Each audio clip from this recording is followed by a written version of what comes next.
Hola nuevamente, qué bueno estar juntas una semana más en este estudio, en este programa que estamos preparando y caminando juntas a través de las escrituras. Pero como estamos en una temporada especial, temporada diferente, nos estamos acercando a la Navidad, pues hemos hecho un paréntesis en el estudio de las mujeres que venimos estudiando del Antiguo Testamento y vamos viendo cómo Dios va armando todo ese escenario de la redención para poder platicar un poquito entre nosotras cómo usar esta época para traer el Evangelio a nuestros hogares, para traer a Dios en el centro de nuestras familias. Y de esa forma seguir conociendo a Dios, que es el objetivo principal de este estudio de la Biblia, conocer más a Dios, que seamos mujeres, sí de la palabra, pero porque conocemos al Dios de la palabra.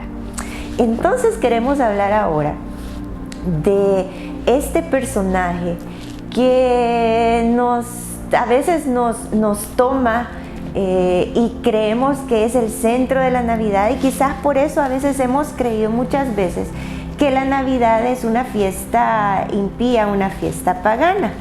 Pero cuando vamos a la historia y al origen de todas las cosas, vemos, como estábamos hablando en el programa anterior, que la Navidad es una celebración que se origina del evento más importante de toda la historia, y es la venida de Dios como hombre a esta tierra, como el Mesías, como nuestro Salvador. Es el nacimiento de Jesucristo, nuestro Salvador. Entonces, quizás hoy en día hayan muchos detalles que quizás sí no los encontramos en la Biblia, como la fecha específica o diferentes tradiciones que la humanidad ha hecho a lo largo de la vida, pero nosotros como cristianas, como mujeres cristianas, podemos buscar el origen, y por eso la Biblia menciona en un versículo que hay que regresar al camino, hay que regresar al origen, y eso es lo que queremos hacer en este paréntesis para poder ver esta época y estas festividades, pero poniendo en el centro a Dios. Entonces, vamos a estar hablando ahora un poco de, como te digo, de este personaje Santa Claus, que es conocido aquí en nuestro país, San Nicolás, Santa Claus, no sé cómo le dicen en tu país o en el lugar donde tú estás. Pero para poder ver esto, bueno, el objetivo principal de esto es porque como mujeres, como mamás, como abuelitas, como tías, como maestras, como mamás, como mujeres, perdón, que hemos sido hechas según el diseño de Dios para dar vida, para nutrir como esa ser que hemos estado viendo a través de la palabra, que Dios nos hizo así, pues entonces tenemos influencia sobre las nuevas generaciones, sobre los niños, sobre los jóvenes, los adolescentes. Entonces queremos saber cómo poder enfocar a nuestros niños y a nuestras nuevas generaciones dentro de todas estas festividades, pero con un enfoque cristiano, con un enfoque bíblico. Así que para partir, para comenzar, quiero invitarte a que me acompañes a Hechos capítulo 17 y versículo 23. Hechos 17, 23. Te voy a dar un poquito el contexto de lo que estaba pasando en esta cita, porque nosotros solo vamos a leer ese versículo, pero nosotras como mujeres de la palabra tenemos que saber que no podemos tomar solamente versículos aislados, sino que siempre tenemos que tomar en cuenta el mensaje bíblico. Entonces, ¿qué estaba ocurriendo aquí? En Hechos 17, Pablo estaba en uno de sus viajes misioneros, y entonces llega a este lugar en Atenas. Era un lugar que su fundación había sido en Grecia, ¿verdad? Pero a través del Imperio Romano había sido conquistado, pero el Imperio Romano mantuvo parte de la religión y de la cultura griega. Entonces se menciona en los versículos anteriores que Pablo andaba caminando por ahí por el Areópago, el versículo 19. Ser un lugar, el Areópago entendemos que era un lugar donde era como una plaza o como un parque donde habían muchos dioses. Yo me imagino que era así como una feria, ¿verdad? Donde hay diferentes estatuas. Quizás ellos, bueno, sí conocemos que los griegos tenían a sus dioses, los humanizaban, ¿verdad? Y los tenían como personas, así como dioses, como hoy tenemos a los superhéroes quizá. Pero entonces dice que Pablo estaba pasando por ahí, y fíjate qué importante el enfoque misionero de Pablo, porque él estaba caminando en medio de ese lugar pagano, de ese lugar idólatra, de ese lugar donde el centro no era Cristo, sino que era otra cultura, pero no estaba con aquella actitud de que, uy, no, yo soy cristiano, no me voy a contaminar, no me puedo contaminar, no, salgámonos de aquí. No, sino que vemos que Pablo encuentra en medio de ese escenario una oportunidad para compartir el evangelio. Ahora sí veamos el versículo 23, dice: porque mientras pasaba y observaba los objetos de su adoración, hallé también un lugar con esta inscripción: al Dios desconocido. Pues lo que ustedes adoran sin conocer, eso les anuncio hoy. ¿Qué es lo que nos dice este versículo? Dice que Pablo estaba paseando por ahí, pero no paseaba como que andaba de turista. Él paseaba con intención, porque dice que paseaba y observaba. Y entre eso, cuando observó, vio que ese lugar tenía tantos dioses y no hallaban a quién más adorar, que incluso habían puesto un lugar donde decía al Dios no conocido, como quien dice, por si algún Dios se nos olvida, que sea adorado aquí. Entonces dice, versículo 23, mientras pasaba y observaba los objetos de su adoración, o a quienes ustedes adoraban, encontré este altar con esta inscripción: al Dios no conocido. Y me impactan las palabras que dice después. Dice, pues lo que ustedes adoran sin conocer, eso les anuncio yo. Es como que si Pablo vio una oportunidad ahí. Dijo, aquí hay un altar donde dice al Dios no conocido, y esta gente no conoce a Dios. Entonces, de aquí me agarro de esta oportunidad para decirles lo que yo vengo a anunciarles. Y esa es la gran comisión, ¿no es cierto? Y eso es lo que hacía Jesús también. Jesús también se paseaba y observaba en medio de las aldeas, en medio de los pueblos, en medio de los judíos, en medio de las sinagogas, y tomaba oportunidades para traer el mensaje del evangelio. Y esa es la gran comisión, como estábamos mencionando. Y eso es lo mismo que tú y yo somos llamadas a anunciar el evangelio, pero que a veces lo queremos anunciar así como a la fuerza, cuando lo que podemos hacer es buscar oportunidades en nuestro alrededor para entonces anunciar lo que se nos ha encomendado: el evangelio, el mensaje de la redención y de salvación. Entonces, partamos de acá para traer este principio a esta época. Bueno, que en realidad no solo es por la época que estamos acercándonos a Navidad, pero este principio tú lo puedes aplicar en cualquier momento, en cualquier necesidad, en cualquier oportunidad que tú veas que puedes anunciar el evangelio.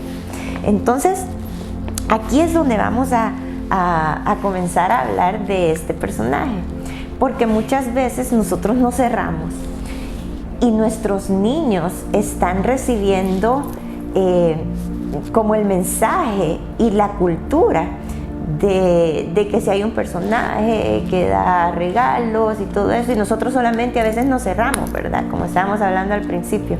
y decimos, no, eso no es cierto, o no, o algunas otras personas dicen, no, eso es inocente, dejen que los niños vivan esa etapa de inocencia y les crean ese personaje. Yo me acuerdo que cuando mi familia todavía no era cristiana, mis papás sí nos decían que Santa Claus nos iba a dejar los regalos abajo de la cama.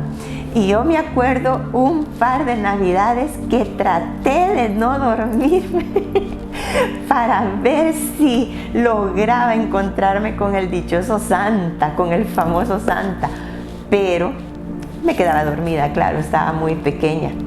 Y en la mañana buscaba uno abajo de la cama y ahí aparecía que quizás una muñeca o quizás algo que mis papás habían puesto ahí. Yo no me acuerdo en qué momento supimos o mis papás nos dijeron que Santa Claus no existía. Y no sé cómo tú lo has tratado en tu casa, pero por lo menos con mis hijos y con amigas que tuvieron a sus hijos contemporáneas a mí, pues a esa etapa que estábamos pasando, me acuerdo que cuando mis hijos comenzaron a preguntarme por Santa, por todo lo que veían en el comercio y en el ambiente, entonces con mi esposo empezamos a investigar qué era realmente esto. ¿Quién fue realmente este personaje? Porque sí existió. Es cierto que hoy en día no existe. Es cierto que hoy en día le quita la centralidad de Cristo a la Navidad. Y eso es lo que tenemos que tener cuidado. Pero entonces empezamos a descubrir con mi esposo y lo compartimos con algunas parejas que en ese tiempo teníamos a nuestros hijos casi de las mismas edades. Empezamos a ver que este personaje sí había existido y se llamó Nicolás de Bari. En ese tiempo les ponían como una especie de apellido a las personas el lugar de su procedencia. Entonces él, según la historia, porque hay muchas historias de todo esto, pero llegando como a una conclusión y como a fuentes que de verdad nos pudieran dar la historia de quién este personaje fue, un poco difícil porque en ese tiempo todavía no había pasado la imprenta, no habían libros, entonces los relatos sí habían libros, pero eran escritos a mano y los relatos eran más pasados de generación a generación. Entonces él aparentemente vivió, según la historia, vivió cerca de los años 270 después de Cristo y vivió en una época en la que los cristianos eran perseguidos. Si a ti te ha gustado un poco la historia o si no, puedes comenzar a investigar, cerca del año 300 en toda esa región de Roma y todo el Imperio Romano, cerca del año 300 fue cuando el emperador Constantino legalizó la iglesia. Entonces los cristianos dejaron de estar escondidos, dejaron de estar en las catacumbas que se conocen y pasaron a ser parte de la vida normal del pueblo romano. Pero este hombre aparentemente vivió un poco antes de que eso sucediera, cerca de los años 270, y a él lo ubican en las regiones de Turquía.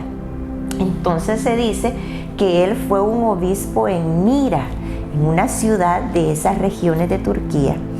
Y al hablar de que fue un obispo, es porque se le conoce con ese nombre porque la historia después se nos ha sido dada desde cómo se manejó después la historia ya con toda esta parte del oscurantismo de la Edad Media.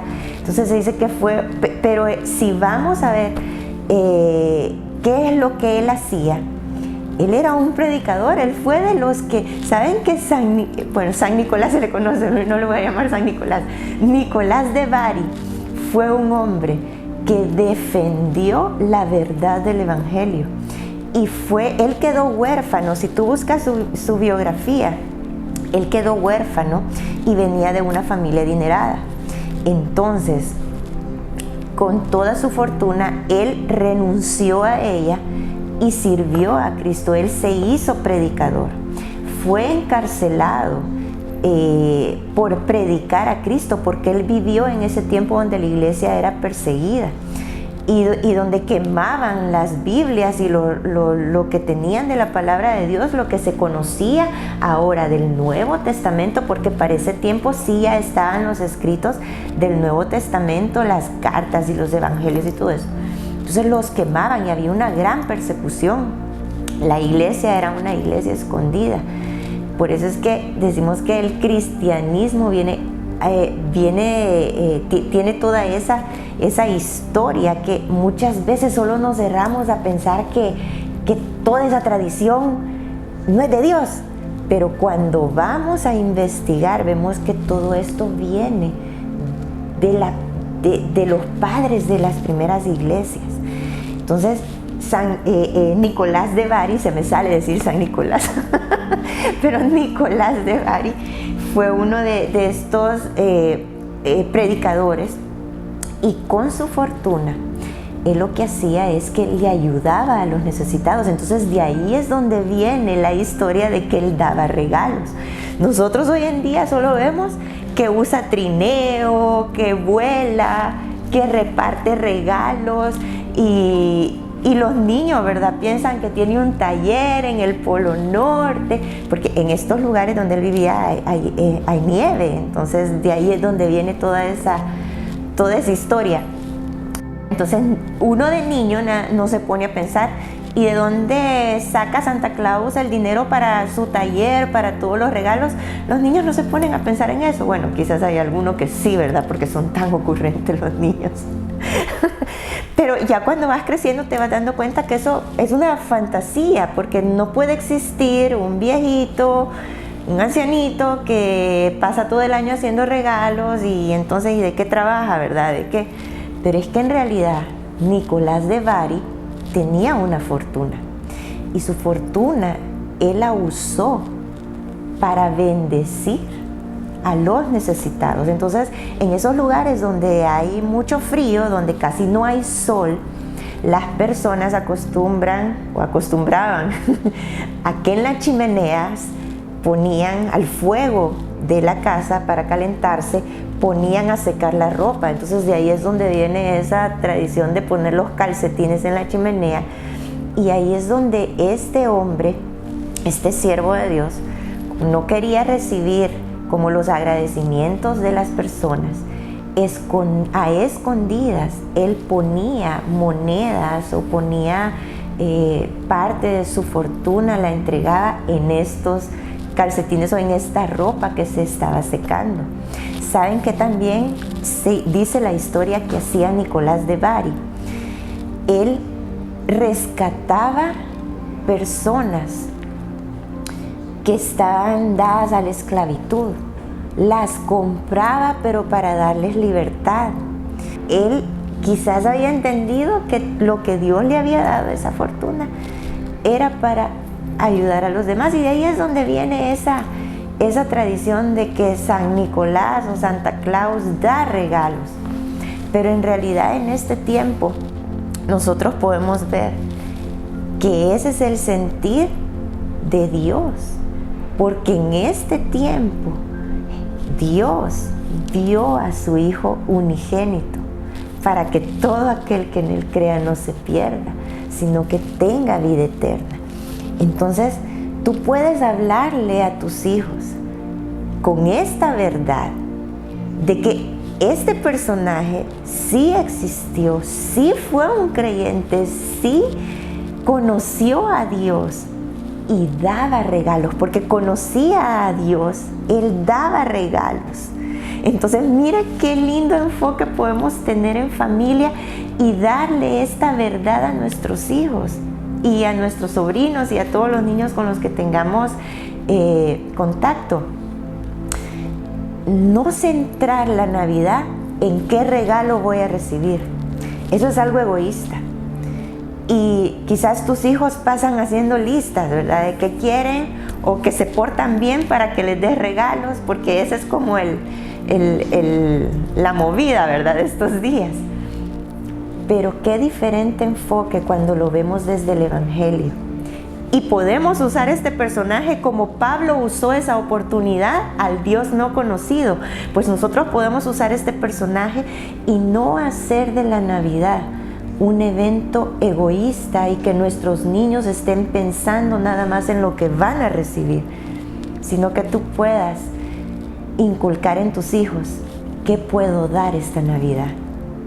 ¿Qué puedo darle a mi hermano? ¿Qué puedo darle a mi tía? ¿Qué puedo darle a alguien a un vecino, a alguien que yo vea necesitado? ¿Qué puedo dar? Esa es una linda oportunidad para hablar, traer el Evangelio y vivir el Evangelio. ¿Por qué podemos dar? ¿Por qué nos nace ese sentimiento de dar? Porque así es Dios. Esa es la naturaleza de Dios y fuimos creados por Dios y llevamos su imagen. Es cierto que por el pecado distorsionada, pero por la salvación y por la cruz. Entonces ahora podemos retomar esos sentimientos y cambiar ese egoísmo y decir en familia: ¿qué podemos dar? No tanto qué voy a recibir, sino qué podemos dar. Cuando tú le hablas la verdad a tus hijos sobre las preguntas que ellos tienen de lo que van viviendo, es como dice el Salmo 19, la verdad de Dios es la que convierte el alma.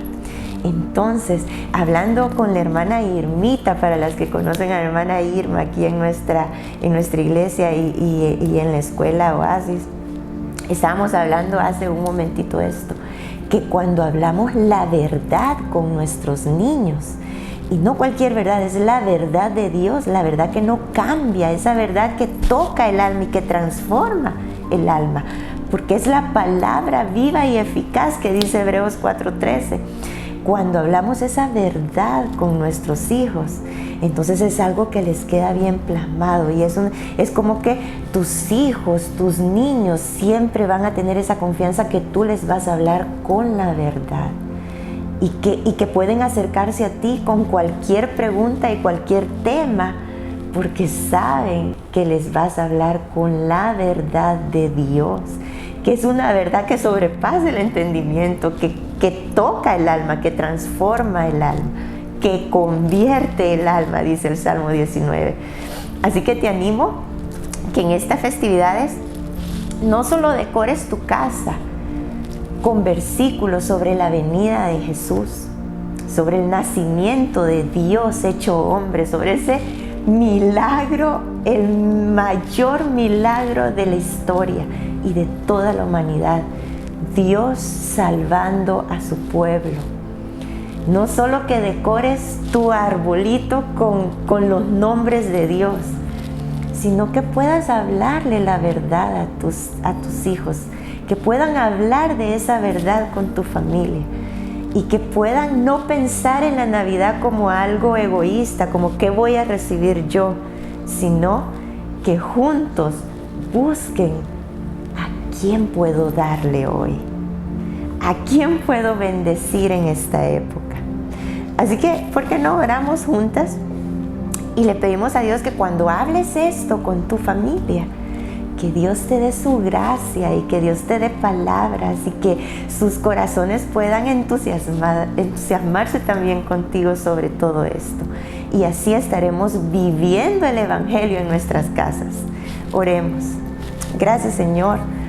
Gracias porque eres tan sabio, eres tan grande, eres tan bueno, que diste a tu Hijo Jesús y eso es lo que celebramos en esta época. Nos has cambiado la vida, nos has dado vida eterna, nos has dado nueva vida y dentro de eso has puesto en nosotros o quieres poner en nosotros y en nuestras familias ese sentir de bendecir a los que nos rodean, de anunciarte, no solo dar regalos, pero de anunciarte con los que nos rodean. Gracias, Señor. Te pedimos que nos hagas instrumentos de estas verdades en medio de nuestros hogares. En el nombre de Jesús te damos gracias. Amén, Señor. Qué lindo ser mujeres de la Biblia, ¿no es cierto? Es cierto que no somos perfectas, es cierto que tenemos tentaciones y nuestro carácter está ahí, pero si estamos buscando de Dios y nuestro anhelo es vivir el Evangelio en nuestras casas, que el Señor sea glorificado a través de cada una de nosotras, a través de ti, en medio de donde Dios te permite vivir. Dios te bendiga y nos estaremos viendo el próximo programa.